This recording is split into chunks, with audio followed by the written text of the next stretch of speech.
За сайн байцгаана уу? Намайг Ариума гэдэг. За өнөөдрийн сургалтанд суусандаа сэтгэл маш их хангалуун байна. За надад бол маш хэрэгтэй сургалт байсан. Ягаад гэхээр би одоо яг хувь бизнесээсээ албан бизнес рүү шилжих зорилготой байгаа болохоор ямар шатнд нь юу хийхээ мэдэхгүй байсан. Энэ сууснаар одоо яг хамгийн ихэнд ямар алхам хийх үү, хаана харилцах уу, юу хийх хэрэгтэй гэд бүгдийг мэдэж авлаа. За ягаад юу яасан бэ? Хувь хүнээсээ бизнес рүү ингээд албан ёсоор орох ёстой болсон бэ гэхээр саяхан яг нэг жишээ басъя.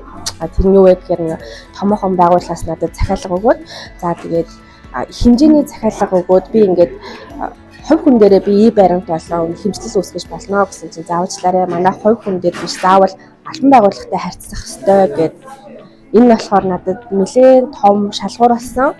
За тэгээд энэ захиалга авч чадаагүй ч гэсэн яг үүнээсээ үзлээ. За би ч одоо маш удаан хугацаанд хувь хүнээр явж болохгүй заавал албан байгууллага болсноор надад юу ямар давуу талтай энэний сул тал юу гэдгийг судлах хэрэгтэй болоод яг тэгсэн чинь бас яг хажуугаар нь сургалт зарлах гэж ингээд аюу азтай тохиолдлоор ирсэн.